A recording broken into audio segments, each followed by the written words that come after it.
BRS కు మరో bypoll tension పట్టుకుంది. ఖైరతాబాద్ సెగ్మెంట్ కు ఉప ఎన్నిక వస్తుందనే ప్రచారంతో గులాబీ లీడర్లలో గుబులు మొదలైంది. సిటీలో మరో సీటు చేజారక తప్పదా అనే అనుమానాలు ఆ పార్టీ నేతలను వెంటాడుతున్నాయి.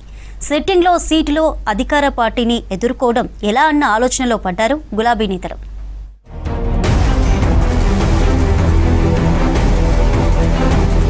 రాష్ట్రంలో మరో బై ఎలక్షన్ వస్తుందనే ప్రచారం జరుగుతోంది. ఖైరతాబాద్ ఎమ్మెల్యే దానం నాగేందర్ పార్టీ మారడంతో సుప్రీంకోర్టులో కేసు విచారణ జరుగుతోంది. 4 వారాల్లో సుప్రీంకోర్టు ఫైనల్ తీర్పు ఇవ్వనుందని న్యాయ నిపుణులు అంచనా వేస్తున్నారు.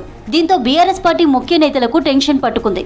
ఇప్పటికే జూబ్లీహిల్స్ బై ఎలక్షన్లో ఓటమితో లీడర్లు క్యాడర్ నైరాస్యంలో పడిపోయింది. ఇప్పుడు మరో ఉప ఎన్నిక వస్తే పరిస్థితి ఏంటన్న దానిపై బీఆర్ఎస్ ముఖ్య నేతలు మదన పడుతున్నారు. బైపోల్కు సిద్ధమని బీఆర్ఎస్ ముఖ్య నేతలు పైకి గంభీరంగా చెబుతున్నా లోపల మాత్రం ఆందోళన చెందుతున్నట్లు తెలుస్తోంది. ఖైరతాబాద్ సెగ్మెంట్లో ప్రస్తుతం పార్టీకి అంత అనుకూల పరిస్థితి లేదని ఆ పార్టీ వర్గాలు చెబుతున్నాయి.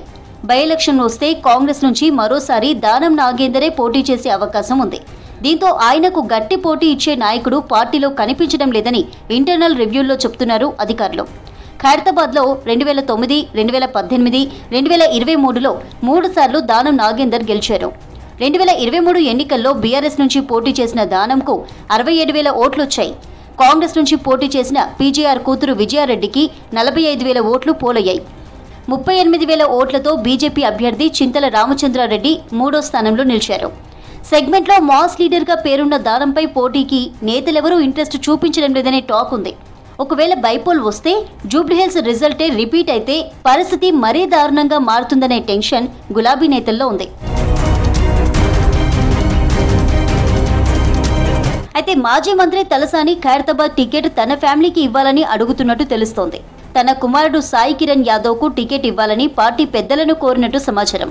మొన్న జూబ్లీహిల్స్ బైపోల్లో టికెట్ ఇవ్వాలని అడిగారు తలసాని. ఇప్పుడు ఖైరతాబాద్ బై ఎలక్షన్ వస్తుందన్న ప్రచారంతో మరోసారి టికెట్ కోసం ఆయన ప్రయత్నాలు చేస్తున్నట్టు తెలుస్తోంది. గతంలో సికింద్రాబాద్ పార్లమెంట్ అభ్యర్థిగా సాయి కిరణ్ పోటీ చేసి ఓడిపోయారు. ఈసారి ఖైరతాబాద్ టికెట్ ఇస్తే గెలిపించుకుంటానని తలసాని అంటున్నారు. దీనిపై బీఆర్ఎస్ పెద్దల నుంచి ఇంకా ఎలాంటి డిసిషన్ రాలేదని అంటున్నారు పార్టీ లీడర్లు.